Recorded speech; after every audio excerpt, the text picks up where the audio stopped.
In this Will It Run video, I'll be digging out of storage one of my all-time favourite sports bikes from the late 80s. Just like the ZXR750 before it, and the CBR 900RR that came after, the 1989 Kawasaki ZXR750 H1 was a game changer. Based on Kawasaki's endurance races of the time, this bike would be the genesis for one of the most iconic bike lineages of the 90s and 2000s, the ZX7R. Despite my better judgment, I rescued this particular example from the owner's backyard, where it had sat abandoned for several years after an altercation with a car. Besides the obvious cosmetic damage, the motor was locked up due to water ingress and would be a major part of the work to get it riding. After spending several months rebuilding the motor and replacing all the damaged and missing parts with OE items, I took it for its first ride in more than 10 years, only to have the rear shock seal blow out. With niggling engine issues and other more important projects to get on with, I lost interest and stuck it in storage to be forgotten. But having recently sold my 1993 ZX7RR, I decided now was the time to get this classic back on the road. With known issues and having been in storage for more than 4 years, I know it will fight us all the way. But these bikes are becoming ever more rarer, and so why not go the extra mile to preserve it and have some fun doing it? Let's pull the bike out of hibernation.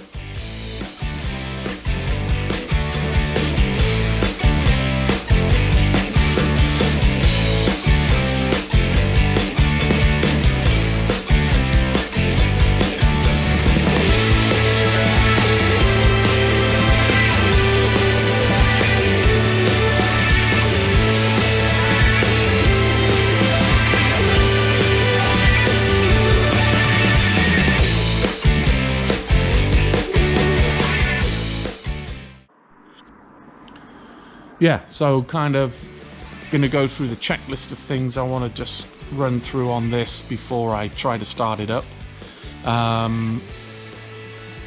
For sure we need to pull the tank off. This tank is very badly rusted inside. It's not one I would use on the bike if I was to restore it. I'd have to replace that. It was quite badly rusted out, but it was not leaking, so it was good enough just to get the bike running, which was the original intent. So I'm going to pull the tank off, flush that out. I'm going to leave the carbs as they are. They were ultrasonic cleaned when I put this in store, before I put it in storage, and I had ran the bike a couple of times on the road. So I'm going to try and run it up without pulling the carbs off, but chances are we're going to have to probably remove those and clean them if we wanted to get it running smoothly. No doubt there'll probably be an idle issue. I've got to replace the rear shock. I've got a used shock because this is blown out. It's blown a seal, and it's useless. I wouldn't even ride it. It's just riding on the spring right now. I will, before I actually turn it over, I think there's a little bit of life left in the battery, but I'll recharge the battery. But I'll pull the plugs. When I pull the tank off, I'll pull the plugs, just put a little bit of oil down the balls. It would be fine. It's been in dry storage. I don't expect any issues with the balls, but you know, it doesn't hurt to put a little bit of WD-40 or a little bit of engine oil in there. Just turn it over before we, on the starter without any fuel, before we actually run it, just to be sure, because this engine had a replacement barrels, new rings, and I'd honed it and everything when I put it back together. Yeah, so that'll be the next step to get it running. I do know once we get it up and running, assuming we do, and there's no major issues. There was a problem with the timing on the end on this when I originally put it back together. Either the timing or the valve clearances. So the bike actually rode really nice, but around 4,000, 5,000 RPM.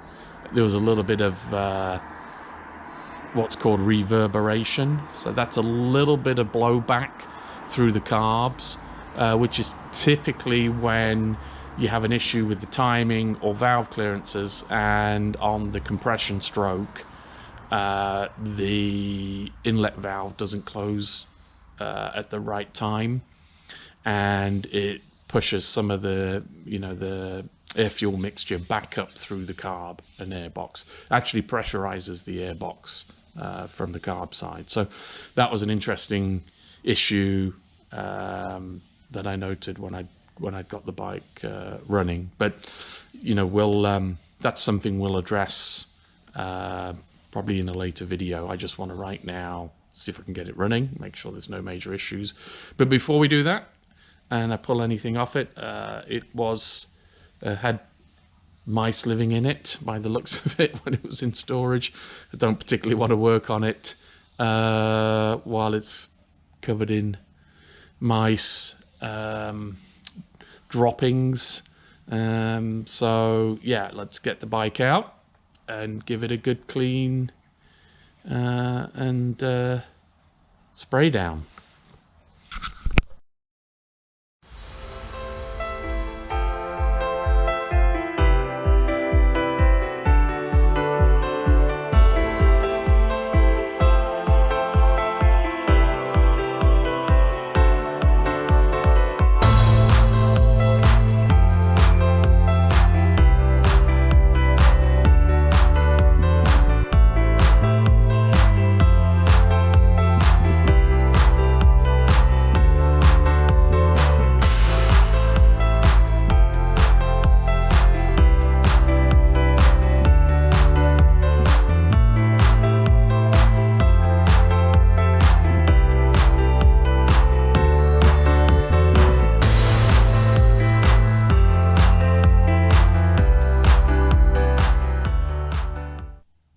Okay, so first thing we need to get the tank off.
Drop some oil down the balls, turn it over on the starter.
just looking at the plugs.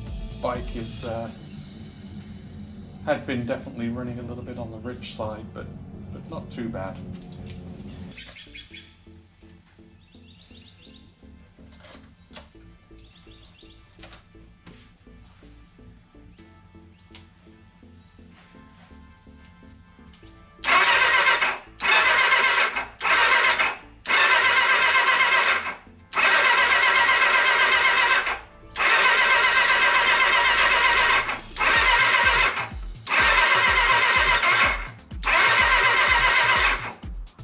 Okay, that's a good sign.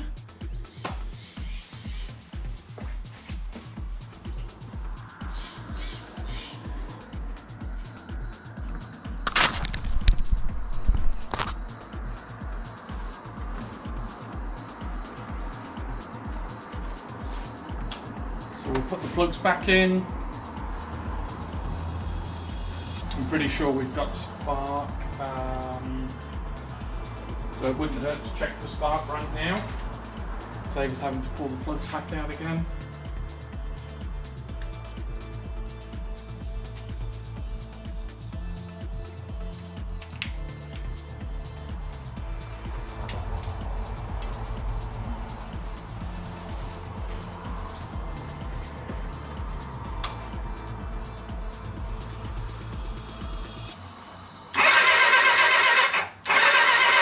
Yep, so we've got spark. Okay, let's put the plugs back in and we'll hook up the auxiliary fuel tank. See if she'll fire up. Probably without taking the carbs off and cleaning out the float bowls. It's a 50-50 chance whether it'll run or idle. Okay, but let's see.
Choke.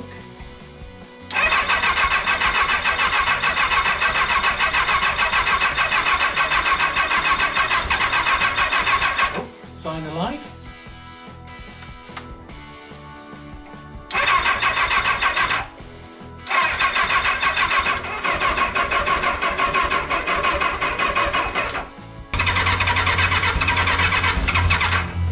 Just gonna go.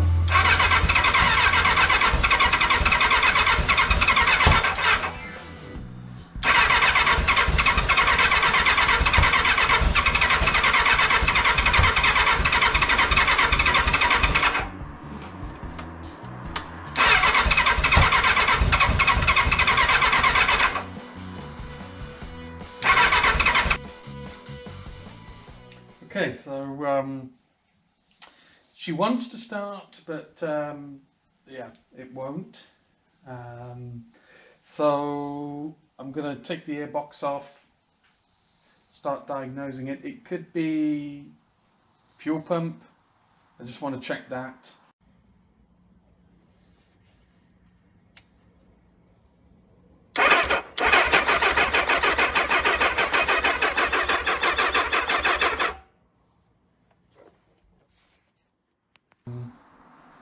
Because it's getting some fuel, it'll fire, but it won't pick up.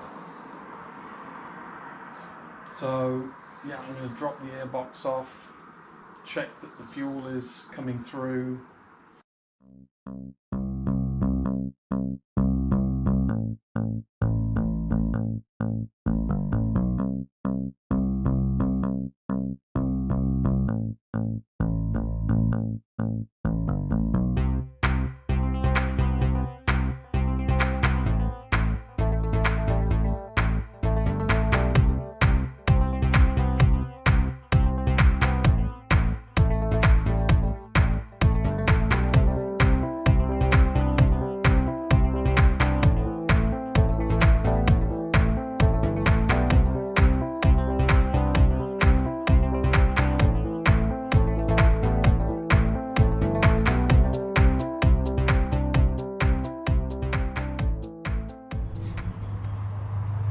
Okay, so fast forward to the following day, and yeah, I was able to remove the airbox and get access to the carbs, and actually, after a little tweaking, I have been able to get the motor to run. It won't idle. So I'm pretty sure that's just the carbs, no doubt. I did see, as I said the other day, I did see water come out the bottom of the fuel tank when I drained it, so I got to imagine there's probably some water in the float bowls, and there was a lot of sediment as well in the bottom of the tank. So I think the lack of idle is just blocked idle jets. So for sure the carbs are going to have to come off and be cleaned, so before it'll run reasonably well. But actually the issue that I'd mentioned before with the bike running in the mid-range,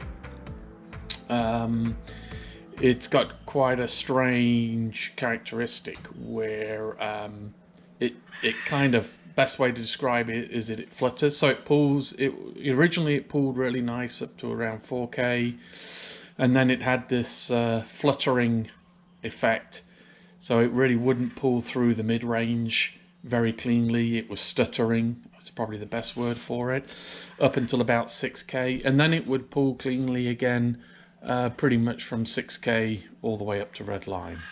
And originally when I did some diagnosis on that, I went through the carbs multiple times just to make sure there was no issue there, and there wasn't. I mean, especially if it's just mid-range, low end is good and the high end is good, usually that's not necessarily a sign of a carburation issue. It can be, but typically, you know, if the high RPM range is good, you're running okay off your main jets. If the low end is good, you're running okay off the idle jets and transitioning into the main jet. So unless there's some issue with the needles, which on these CV carbs is highly unlikely, then it's generally related to something else. But anyway, I'm going to show you, actually, you can actually see with the airbox off what the issue is as I rev it here. It's quite interesting. So it's basically at that point in the rev range, it's actually blowing back the fuel air mixture back through the carbs and out into the airbox, and typically this is something related with the timing, in particular the timing of the valves closing on the inlet valves, and the timed with the upward stroke of the piston. So when the piston goes into compression stroke, obviously just before the piston transitions into the compression stroke, or just right at that point, the inlet valve should be closing, the exhaust valve should be closing, so you can compress the air-fuel mixture. And what seems to be happening is, as it comes up on the compression stroke, the valves, inlet valves, aren't quite closed, and it's pushing the air-fuel mixture back out and up through the carbs and into the airbox. And actually, when you've got the airbox on, you can actually feel it pressurizing the airbox. So yeah, I'll actually just strike it up, and you can actually see that happening when we look at the carbs. And also seems to be an effect of that is also severe fluttering of the carb slides. So these are CV carbs. So you don't actually operate the slide with the cable, throttle cable, you operate a butterfly. And then as you're opening the butterfly and it draws more air through, that vacuum that you're drawing, the air that you're drawing through the carb, causes the slides to rise, and that meters the fuel. And these are CV carbs. And typically with these, you will see, if you're looking at the slide as you rev the bike, you'll see a slight vibration of the slide. That's normal, because, you know, each cylinder's going through the 4 cycles, and you know, there's moments where it's not drawing air through and creating the pressure drop, which causes the slide to rise. So the slide will slightly dip as it goes through those strokes, but in general, that it generally kind of smooths itself out the higher the revs you go. With this particular problem, what you'll see is actually the slides flutter really, really dramatically, and I think that's because you're actually getting air pressure going the opposite way, so you're having air forced back through the carbs from the inlet valves, and that's causing that fluttering of the slide, which also, you know, is what's causing the issue with the fueling. So if the slide flutters dramatically, that's causing a erratic fueling in that mid-range area. But anyway, it's interesting issue, and we're going to have to, you know, dig deep into the motor, I think, to try and solve this one. I know at the time, when I rebuilt this motor, because it had been locked up, I didn't do a full strip down, you know, and separate the cases and check the crank and stuff, because I just really wanted to get the bike running and see kind of what I had, you know, to play with, and decide if I was going to do anything else with it. But I did suspect at the time that possibly maybe the crank has been twisted, because timing really, unless I made a mistake with setting up the camshafts when I rebuilt it originally, which I will check, of course. I don't think I did. I mean, you know, I followed the manual very closely. I always triple check that stuff. Could have made a mistake, you know, maybe if it's a tooth off on the cams, that could cause that. So the other possibility is the valve clearance. So on the inlet valve, if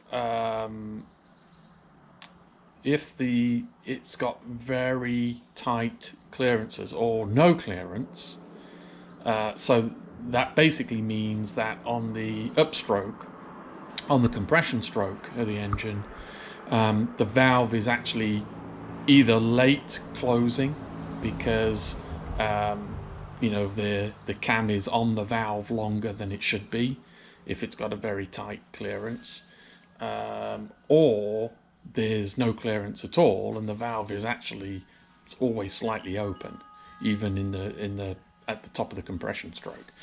Now I did, obviously, you know, I went through when I rebuilt the engine originally, I did go through and check the clearances, you know, and I had used all the original shims, although I'd reground the valves, so I'd taken a little bit off the valve seats, but not a lot at all. And I did remeasure all the clearances before buttoning up the engine, so I don't know why, you know, if it's that, and we'll check it obviously again.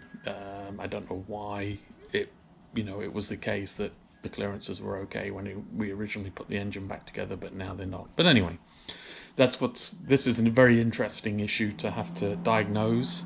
I've actually not had this on an engine before,